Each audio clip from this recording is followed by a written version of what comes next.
برادران ملت اسلامی، السلام علیکم ورحمۃ اللہ وبرکاتہ۔ الحمد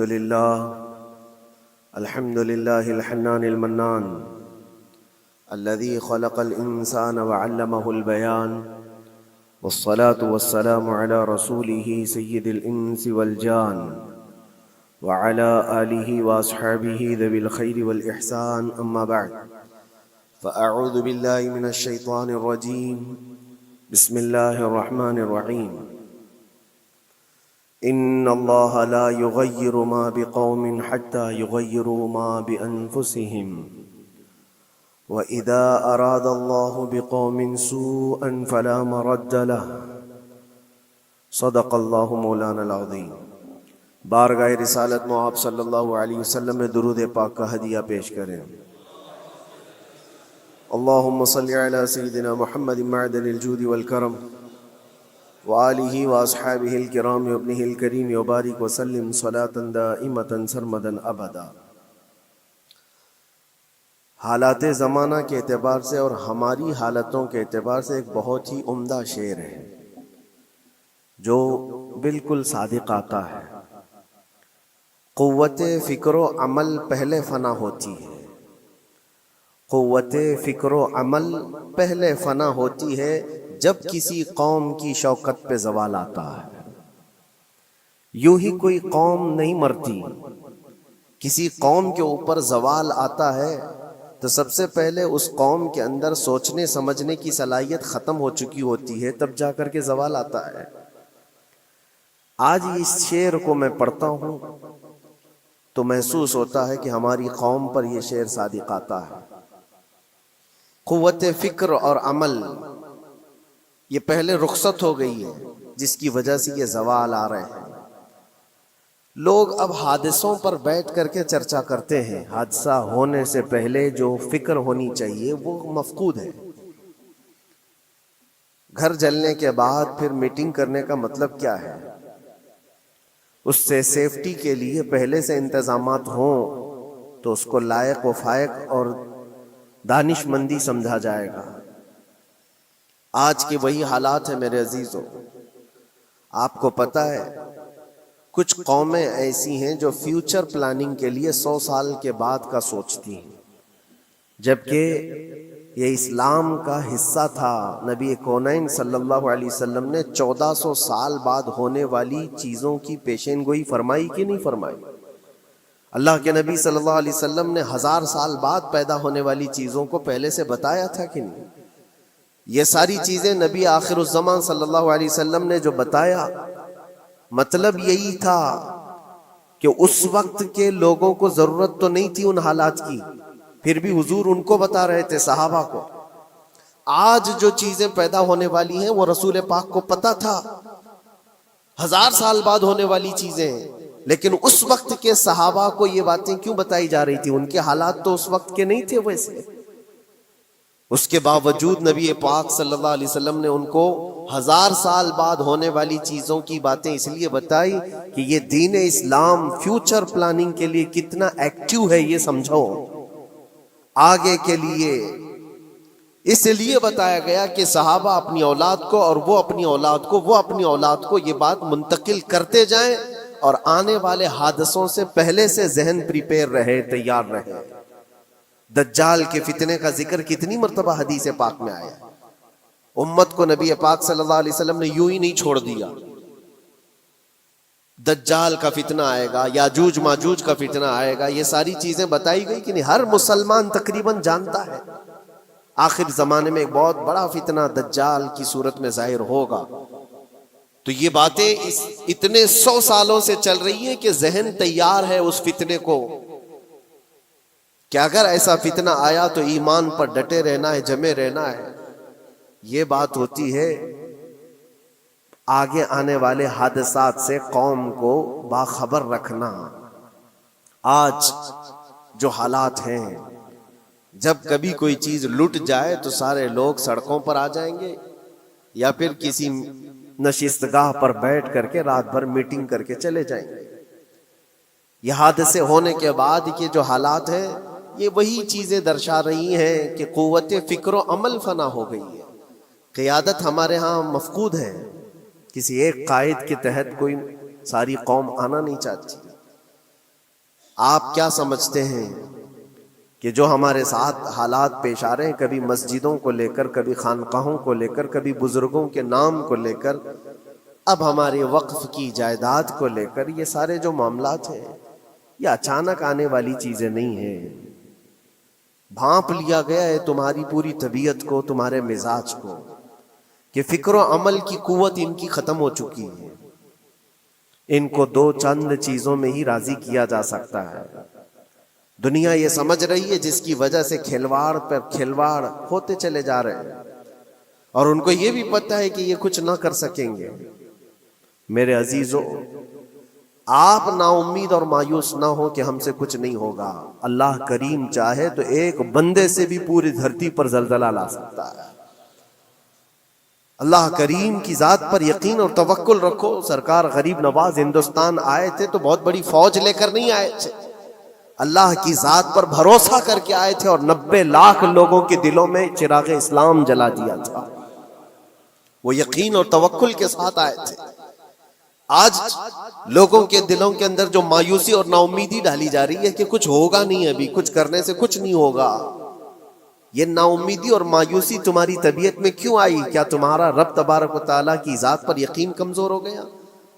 اگر یہ اس طرح کی بیماری آئی ہے تو پھر بدر پڑھ لینا. جب رسول پاک صلی اللہ علیہ وسلم کے ساتھ وہ صحابہ جا رہے تھے، ان کو اچھی طرح پتا تھا کہ سامنے آنے والی فوج کتنی طاقت لے کر آ رہی ہے. 1000 لوگ آ رہے ہیں، ہاتھی گھوڑے ان کے پاس، ہتھیار اور اسباب ان کے پاس ہے، کھانے پینے کی مزے کی ساری چیزیں لے کر کے آ رہے تھے مکہ والے. اور ادھر صحابہ ننگے پیر ہیں، 313 کے پاس 4 گھوڑے ہیں، پیدل چلے آ رہے ہیں. چھاؤں لینے کے لیے کوئی جگہ تک نہیں ہے ان کے پاس. ایک کھجور کسی کے پاس ہو تو 10 لوگ اس پر اکتفا کر لیں. فاقے پر فاقہ کرنے والے وہ صحابہ، لیکن انہوں نے یہ نہیں کہا کہ اللہ کے نبی صلی اللہ تعالی علیہ وسلم سے کہ ہمارے پاس اسباب کی کمی ہے، ہتھیار کی کمی ہے، کچھ نہیں ہمارے پاس، سواری نہیں ہے. بغیر سواری کے 180 کلومیٹر مدینے سے چل کر کے وہ بدر پہنچے تھے، بدر تک پہنچے تھے. اور اس وقت اپنی ساری محنتیں، اپنی ساری قوتیں انہوں نے زمین پر لا کر رکھ دی.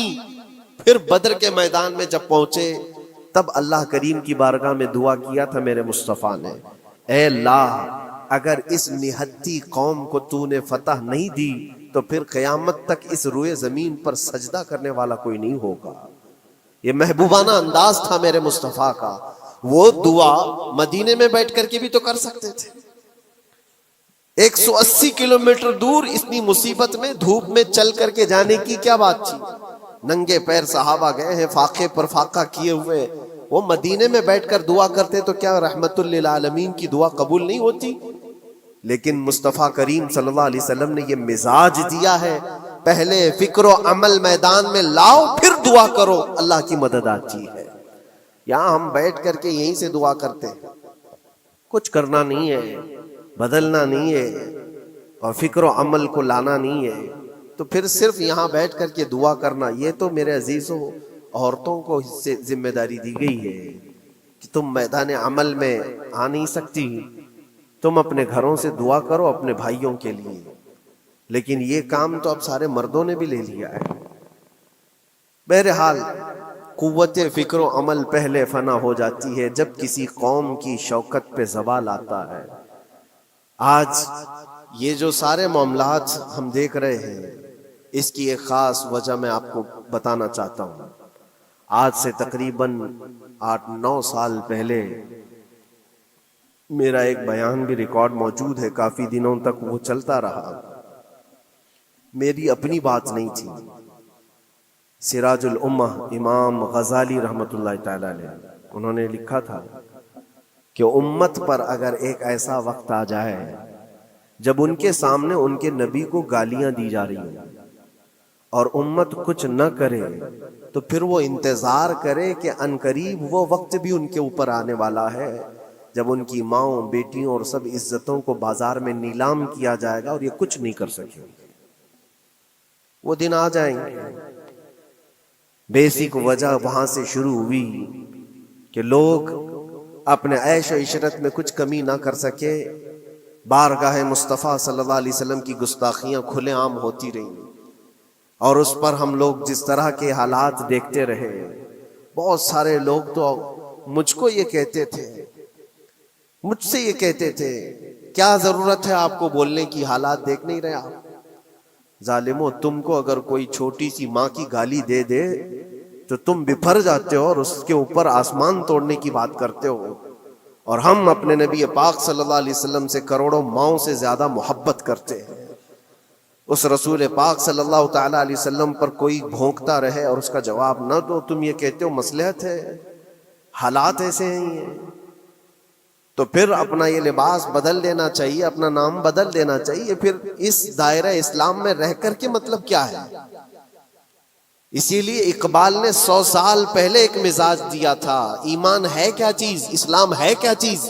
تم کیا سمجھتے ہو داڑھی ٹوپی اور جبے کبے کا نام اسلام ہے؟ اسلام کیا ہے؟ اقبال نے کہا تھا کہ بارگاہ مصطفیٰ صلی اللہ تعالی علیہ وسلم کے قدموں تک اپنے آپ کو پہنچا دو، یہی دین ہے، یہی دین ہے۔ گر بہو نہ رسیدی تمام ابو لہبیست، اور اگر تم وہاں تک نہیں پہنچ سکے تو زندگی ابو لہب کی طرح۔ دین یہ ہے، آبرو ماں زنام مصطفیٰ است، ہم سب کی عزت و آبرو حضور کے نام سے جڑی ہوئی ہے، ان کے نام سے جڑی ہوئی ہے ہماری عزت و آبرو، اور تم اس نام کی حفاظت نہیں کر سکو گے تو آگے یہ سب چیزیں آنے والی ہیں جو آ رہی ہیں۔ آج لوگ آج واویلا مچا رہے ہیں، یہ بات یاد رکھنا، شیطان کبھی فجر کی نماز کے لیے اٹھا نہیں سکتا، اور اگر اٹھا رہا ہے تو پھر اس کا کوئی مقصد ہے۔ شیطان اور نماز، آج سختہ ان کے پاس ہے، طاقت ان کے پاس ہے، حکومت ان کے پاس ہے، ڈپارٹمنٹ ان کے پاس ہے، سب کچھ، جوڈیشری، ہر چیز ان کے پاس ہو، وہ کیا کر رہے ہیں اس سے مجھے مطلب نہیں۔ میں آپ سے یہ پوچھنا چاہتا ہوں، مجھے رہزنوں سے غرض نہیں، تیری رہبری کا سوال ہے۔ تم خیر امت ہو، رسول پاک کی امت میں ہو، تمہاری بھومکا جس کو کہا جاتا ہے، تمہاری یہاں پر زندگی کے معاملات یہ بہت زیادہ اہمیت کے حامل ہیں۔ تم کیسے بن سکتے ہو آج؟ اسی لیے قرآن پاک کی آیت میں نے شروع میں تلاوت کی، رب ذوالجلال فرماتا ہے ان اللہ لا یغیر ما بقوم حتی یغیروا ما بانفسہم، بے شک اللہ تعالیٰ اس وقت تک کسی قوم کی حالت نہیں بدلتا جب تک وہ قوم خود اپنی حالت بدلنے کی کوشش نہیں کرتی۔ جب تک اپنی حالت بدلنا نہیں چاہتے اس وقت تک اللہ تبارک و تعالیٰ نہیں بدلے گا۔ وَإِذَا أَرَادَ اللَّهُ بِقَوْمٍ سُوءًا فَلَا مَرَدَّ لَهُ، اور اللہ تعالیٰ کا یہ جلال بھرا ارشاد تو سنو، یہ 13ویں پارے کی سورہ رعد کی آیت ہے۔ اللہ کریم فرماتا ہے، اور جب اللہ کسی قوم کے ساتھ سختی کا معاملہ کرنا چاہے، پکڑ کرنا چاہے، تو پھر کوئی طاقت اس کو ٹال نہیں سکے گی۔ رب تبارک و تعالیٰ جب کسی قوم پر عذاب لانا چاہے تو کوئی اس کو ٹال نہیں سکے گا۔ تو بدلو، اسی لیے اکثر یہ کہا جاتا، میں تو اپنی تقریروں میں جو چند مجھے چیزیں یاد رہتی ہیں وہ عرض کیے دیتا ہوں، باقی مجھے شعر و شاعری زیادہ یاد نہیں رہتی، لیکن جو دل پہ لگتی ہیں باتیں وہ ذہن میں محفوظ ہو جاتی ہیں۔ کسی شاعر نے کہا تھا، جگہ جگہ کے تھک چکے ہیں تمہیں یہ ہنگامے، نشاتے لذت خواب گراں بدل ڈالو۔ کیا مطلب ہے؟ روز ایک ایک ہنگامہ ہوتا ہے، تم کو جگا رہا ہے، اٹھ جا اے مسلمان، اٹھ جا، نشاتے لذت خواب گراں بدل ڈالو، لمبی نیند سونے کی جو عادت پڑی ہوئی ہے اس مزے کو بدل ڈالو۔ غلط روی سے منازل کا بعد بڑھتا ہے، مسافروں روش کارواں بدل ڈالو۔ شاعر نے کہا ہے، ادھر ادھر کی لے میں چلتے رہو گے تو منزل لمبی ہو جائے گی۔ جس راستے پر تمہیں چلنا ہے اگر بار بار ادھر ادھر مڑتے رہو گے، غلط روی اس کو کہتے ہیں، غلط چلنے سے منازل کا بعد بڑھتا ہے، منزل لمبی ہو جاتی ہے، جہاں پہنچنا تھا وہاں پہنچ ہی نہیں پاؤ گے۔ اسی لیے شاعر کہتا ہے، مسافروں روش کارواں بدل ڈالو، قافلے کے چلنے کا جو طریقہ ہے اس کو بدل لو تم۔ یہ پوری کی پوری بات ہم پر فٹ ہوتی ہے. چلنے کا انداز بدل ڈالو اے نوجوانوں. جہاں کسی کے گھر میں آگ لگی ہو، دھواں اٹھ رہا ہو، اور اگر کوئی نوجوان اندر بیٹھ کر کے یہ کہتا ہو کہ یہ ساون کا موسم ہے یا پھر یہ ابر رحمت ہے، تو اس کی سوچ پر ہم کیا کہیں. جہاں آج پوری قوم قسم پرسی کے عالم میں ہو، امت محمدیہ کے یہ حالات آج دیکھ رہے ہیں، روزانہ دیکھ رہے ہیں. تم شیئر تو کرتے ہو، ہر جگہ شیئر کرتے ہو، اور سارے ریلز پر تم جو دیکھتے ہو ہنگامے روز، صرف ہندوستان کے نہیں پوری دنیا بھر کے فلسطین کے مظلوم بچوں کی لاشیں دیکھتے ہو اور شیئر کر کے آگے بڑھ جاتے ہو. ان کی چیخیں، ان کے ڈاک کے ملبے، ان کا ڈھیر، ان کے تباہ و برباد گھر، ایک ایک قبر میں 80 لوگوں کی لاشیں، یہ سب کیا تم نہیں دیکھتے؟ شیئر کر کے آگے بڑھ جاتے ہو. یہی تو ہنگامے ہیں جو تمہیں دھگا رہے ہیں. جگہ جگہ کے تھک چکے ہیں تمہیں یہ ہنگامے خود ہی تھک گئے. یہ اٹھتا نہیں ہے. ایک دور وہ تھا 100 سال پہلے کا، جب یہاں پر موجود انگریز اس قوم کو دیکھ کر یہ کہنے پر مجبور ہو گیا تھا، یہ فاقہ کش موت سے ڈرتا نہیں ذرا، بھوکیوں پر بھوکا رہتا ہے لیکن موت سے ڈرتا نہیں. روح محمدی اس کے بدن سے نکال دو. روح محمدی ان کے بدن میں تھی. انگریز تھر تھراتے تھے. اس قوم کا کوئی جواب ہی نہیں ہے. سب سے زیادہ اگر کسی چیز سے ڈرایا جا سکتا ہے تو موت سے، اور یہ قوم ایسی ہے کفن تو اپنے کندھے پر لے کر گھومتی ہے، جہاں موت آ جائے سو جائے. یہ فاقہ کش موت سے ڈرتا نہیں ذرا.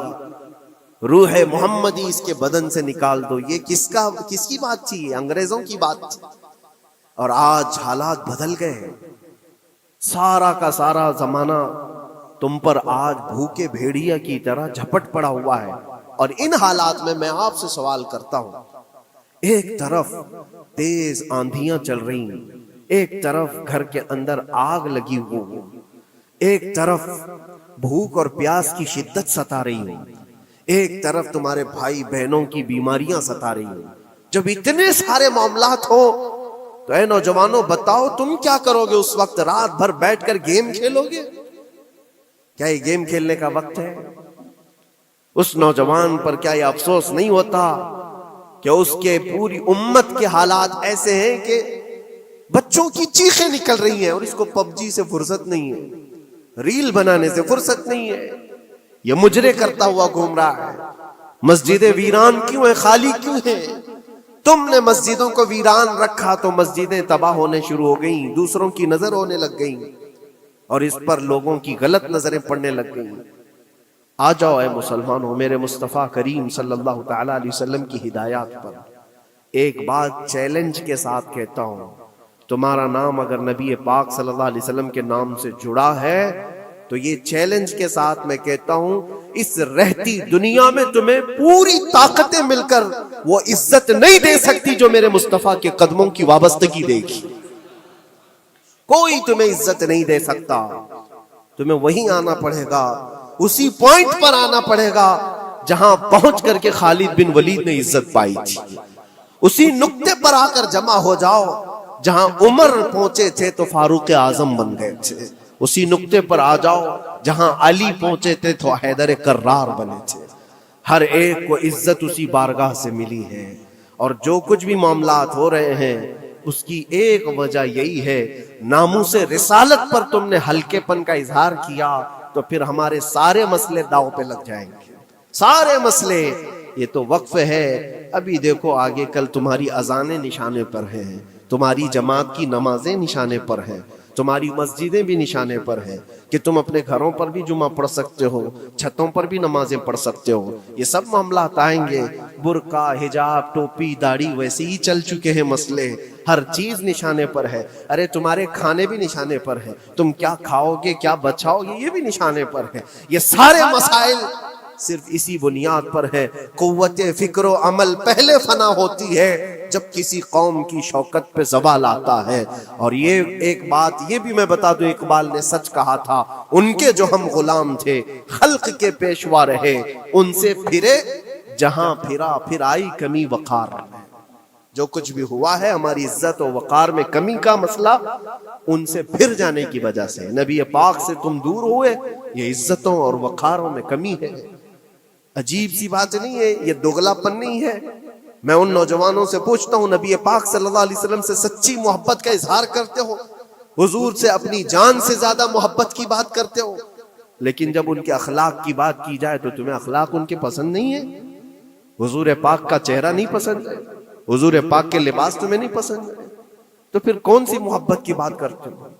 اللہ کے رسول صلی اللہ تعالی علیہ وسلم سے تم بے انتہا محبت کی بات کرتے ہو، پھر وہ محبت کا تقاضا یہ ہے کہ تمہاری ظاہری زندگی میں بھی تو نظر آئے کچھ۔ محبت کا تقاضا یہ ہے، تم شرما جاتے ہو، دنیا کیا کہے گی مجھے، دنیا کیا کہے گی، دقیانوسی کہے گی، فنڈامنٹل کہے گی، پرانے زمانے کا کہے گی، میں چہرے پر داڑھی رکھ لوں تو لوگ مجھے پتہ نہیں کیا کیا کوسیں گے۔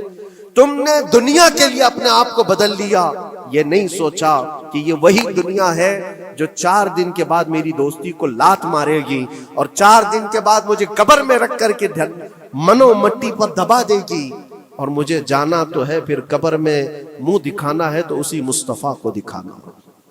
جہاں یہ نہیں پہنچ سکتے وہاں رسول پاک ہوں گے۔ محشر کے میدان میں جہاں کوئی سہارا نہیں ہوگا، اس وقت رسول پاک تمہارا ہاتھ پکڑ رہے ہوں گے اور تم نے ان کا خیال نہیں کیا۔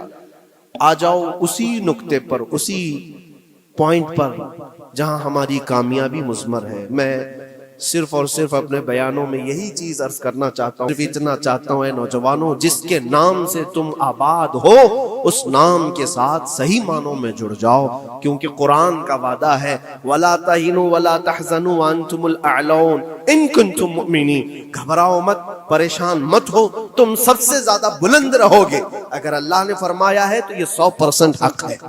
اللہ نے فرمایا ہے تم سب سے زیادہ بلند رہو گے، لیکن آگے رب فرماتا ہے ان کنتم مؤمنین، اگر تم سچے ایمان والے ہو جاؤ۔ اور ایمان کس کو کہتے ہیں؟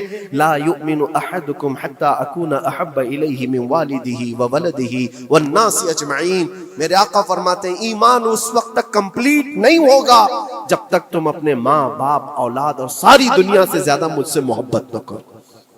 یہ ہے، اور اخیر میں یہی کہوں گا، ہر مسئلے کا حل، سارے تمام ایشوز کا خلاصہ، علاج ایک ہی چیز میں ہے کہ محمد سے وفا تمہیں ہے تو ہم تیرے ہیں۔ یہ جہاں چیز ہے کیا، لوح و قلم تیرے ہیں۔ لوگ انتظار میں ہیں، بہت سارے لوگ یہ پوچھتے بھی ہیں ہمیں کیا کرنا چاہیے، ہمیں کیا کرنا چاہیے۔ ظلم پہ ظلم ہوتا جا رہا ہے، ظالم اپنے انجام پر ضرور پہنچیں گے، کیونکہ قرآن میں اللہ کا وعدہ ہے وَسَيَعْلَمُ الَّذِينَ ظَلَمُوا أَيَّ مُنْقَلَبٍ يَنْقَلِبُونَ۔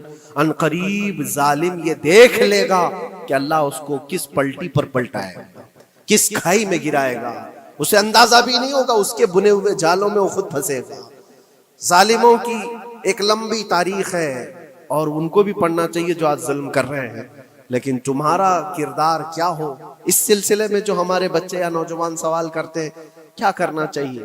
پہلے سب سے پہلی چیز میں یہ کہتا ہوں، جتنا کھو چکے، جتنی جا چکے اور جو اب برباد ہوا ہے، اس چیز پر منتھن کرنا، اس چیز پر بیٹھ کر میٹنگ کرنا، اس سے پہلے میں چاہتا ہوں کہ آگے ہونے والے نقصانات سے پہلے اپنے آپ کو بدل لو۔ آگے جو بڑے حادثات آنے والے ہیں، آگے جو بڑی آندھیاں آنے والی ہیں، اس سے پہلے اپنے دروازے ٹھیک کر لو، اپنی زندگیاں سدھار لو۔ جو ہو گیا ابھی، یہ نقصان تو بہت بڑا نقصان ہے امت کا، جو کچھ بھی ہوا ہے، مسجدیں، معبدیں، خانقاہیں، مزارات، اولیاء کی ذات، بزرگوں کے نام، قرآن، اسلام، دین، یہ ساری چیزوں پر جو حملے ہوئے، لیکن آگے چل کر کے تمہارے وجود پر سوال ہوگا، تمہاری نسلوں پر سوال ہوگا، تمہارے علم دین پر سوال، تمہاری محراب پر، تمہارے ممبر پر۔ کل کو دیکھنا یہ آزادی بھی ختم کر لی جائے گی، ممبر سے کوئی کھلے عام بول بھی نہیں سکے گا۔ یہ آج جو ہم بیان کر رہے ہیں، آگے چل کر کے دیکھنا یہ آوازیں بھی بند کر دی جائیں گی کہ کھلے عام کوئی مولوی بول نہ سکے، جو ہم چاہیں وہی بولے۔ میرے عزیزوں، اس وقت کے ان حادثوں سے بچنے کے لیے میں کہتا ہوں ابھی اپنے آپ کو بدل لو، مسافروں روش کارواں بدل ڈالو۔ اٹھو وگرنہ حشر نہ ہوگا پھر کبھی، دوڑو کہ زمانہ چال اپنی چل گیا۔ اللہ کریم ہم سب کی قوت فکر و عمل پھر سے عطا فرمائے۔ رب تبارک و تعالی ہمیں اتحاد و اتفاق نصیب فرمائے۔ رب تبارک و تعالی دامن مصطفیٰ میں سارے مسلمانوں کو جمع ہونے کی توفیق عطا فرمائے۔ گنبد خضرا کی چھاؤں میں مولا ہمیں عزت و وقار عطا فرمائے۔ رب تبارک و تعالی ظالموں کو جلد ان کے ٹھکانے پر پہنچا دے۔ اے کریم خدا ارحم الراحمین، مولا ہمارے شعائر اسلام کے ساتھ جو کچھ بھی ہو رہا ہے، غیب سے تو مولا مدد کے اسباب پیدا فرما دے۔ ہمارے درمیان مولا قیادت اور سچی قیادت عطا فرما۔ اے کریم خدا ارحم الراحمین، خصوصاً تیرے دربار میں التجا ہے مولا، فلسطین کے نہتے مظلوموں کی غیب سے مدد فرما۔ جبرائیل امین کی تائید انہیں عطا فرما۔ رحمت کے فرشتوں سے ان کی مدد فرما۔ مولا پورا شہر راکھ کے ڈھیر پر ہے، اے کریم خدا خوشیاں دیکھے انہیں زمانہ بیت گیا، مولا ان کے گھروں میں خوشیاں عطا فرما۔ اے اللہ ان بلکتی ہوئی ماؤں کو، ان کی جو گودیں اجاڑ دی گئی ہیں، ان کے گھر جو برباد کیے گئے ہیں، ان کے شہیدوں کو قبول فرما، ان کے زخموں کو مولا تو شفا عطا فرما۔ اے کریم خدا خصوصیت کے ساتھ ان کے ہمارے اور تیرے دشمنوں کو ہلاک و برباد فرما دے، ان کی زمین ان کے لیے تنگ فرما دے۔ ربنا وآتنا ما وعدتنا على رسلك ولا تخزنا يوم القيامة انك لا تخلف الميعاد برحمتك يا ارحم الراحمين، وآخر دعوانا ان الحمد لله رب العالمين۔